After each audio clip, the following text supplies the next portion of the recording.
Hello. जी, हाँ जी। मैं hospital के रिसेप्शन से बोल रहा हूँ सर। कहाँ से बोल रहे हैं? आप जी बोल रहे हो ना? हाँ हाँ, बताइए। आपकी दीदी यहाँ पे अभी आई थी हॉस्पिटल। हाँ।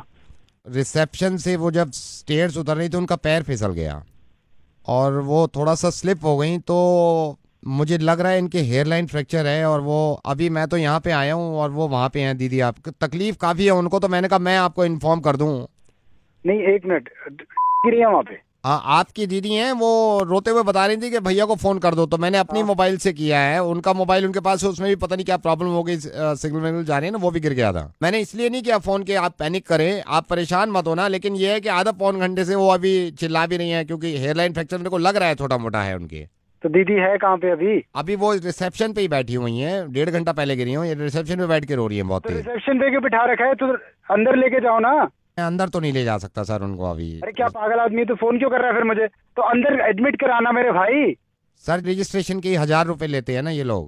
भाई बड़ा आदमी है तू। और कोई लोग नहीं है वहाँ पे? एडमिनिस्ट्रेशन नहीं है तुम्हारा हॉस्पिटल का वहाँ पे? अभी तूने फोन किया, मैं आके साले 2,500 रुपए दे दूंगा। अभी काम तो शुरू करो ना। नहीं सर, मैं नहीं ले जा सकता वहाँ पे, 1,000 रुपए रजिस्ट्रेशन लगते हैं ना सर, इसलिए मैं बोल रहा हूँ आपसे।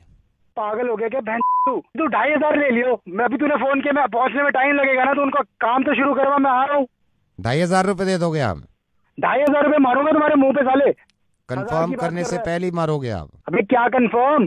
कि ये जो कॉल करी है मैंने, ये जेन्युइन भी है या नहीं, जो आप 2,500 रुपए फौरन देने के लिए बात कर रहे हैं? कहाँ से बात कर रहा है तू? आई एम सो सॉरी जी। आप सबसे पहले तो इस बात का इत्मीनान रखें कि आपकी दीदी गिरी नहीं है। और मैं कहाँ से बात कर रहा हूँ? मैं रेडियो मिर्ची से नवेद बोल रहा हूँ। अब ये क्यों बात कर रहा हूँ, प्लीज़ मेरी इस बात को समझिएगा। मेरी दीदी ठीक है कि नहीं है? आपकी दीदी बिल्कुल ठीक है। क्यों फोन किया है मुझे? जब मैंने फ़ोन किया तो आपने कंफर्म नहीं किया कि ये 2,500 रुपये जो ले रहा है ये इंसान, ये जेन्युइन भी है या नहीं। लेकिन तकलीफ में थे आप और परेशानी में थे, तो 2,500 रुपये आप मेरे मुंह पे मार रहे थे। एक एनजीओ है, इन्होंने ये लिखा था परसों कि नेपाल में जो अर्थक्वेक आया है वहां के जो लोग परेशान हैं उनके लिए डोनेट करना चाहते हैं, तो हमें कांटेक्ट करें।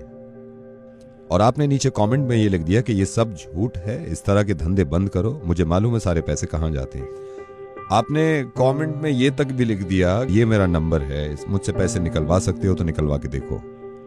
मुझे मालूम है कि ये की जिम्मेदारी नहीं है कि वो नेपाल के लोगों की मदद करे, क्योंकि वो एक इंसान है, तो ये एक इंसान की जिम्मेदारी है कि वो नेपाल के लोगों की मदद करे जो लोग अर्थक्वेक में परेशान हैं, जो लोग अर्थक्वेक में खत्म हो गए हैं, जिनके परिवार बिछड़े हुए हैं, उनकी मदद करे। ये जरा सोचिए तो सही, आप तो दिल्ली में ही थे जब ये अर्थक्वेक आया है। जिस वक्त ये झटके लग रहे थे ना हमें, उस वक्त रूह कांप गई थी लोगों की कि अगर खुदा ना खास्ता कुछ ज्यादा हो गया तो क्या होगा। ये हम सबको मालूम है कि हम नेचर से, कुदरत से लड़ नहीं सकते। ये किसी के हाथ में नहीं था अर्थक्वेक रोकना, लेकिन हम सबके हाथ में है उन लोगों की मदद करना, चाहे वो दुनिया में कहीं भी हों, जो इस हादसे का शिकार हैं, जिनको मदद की जरूरत है। ये मैंने पता किया है नेपाल फोन करके, वहां पे बहुत सारे छोटे बच्चे ऐसे हैं जिनके माँ बाप मलबे में दब गए हैं और मर गए हैं। आपको मालूम है वो बच्चे अपने माँ बाप तक को याद नहीं कर रहे, क्योंकि भूख लग रही है उनको, क्योंकि खाना खाना है उनको, क्योंकि चोट लगी हुई है उनको। मुझे मालूम है कि आपने कोई बुरा काम नहीं किया, ये इंसान की मर्जी होती है कि वो किसी की मदद करे या ना करे।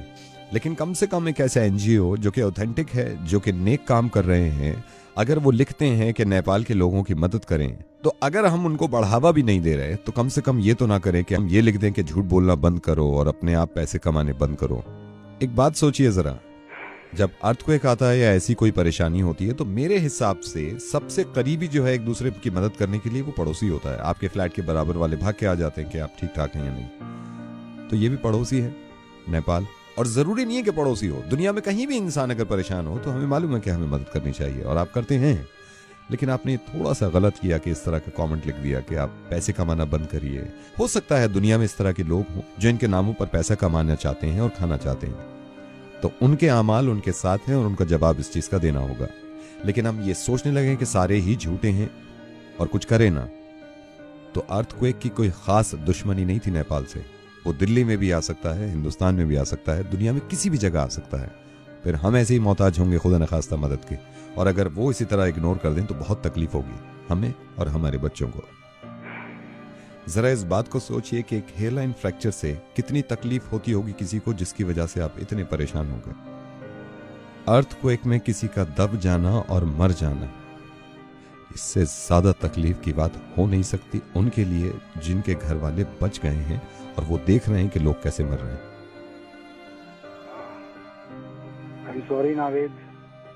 अब मैं आपसे मदद चाहता हूं, आप डोनेशन की शुरुआत ऐसे करें कि इस चीज को इतना फॉरवर्ड करिए कि किसी के जहन में अगर नहीं भी है उनकी मदद करना, डोनेट करना, तो वो मजबूर हो जाए और उसको एहसास हो कि लोग परेशान हैं।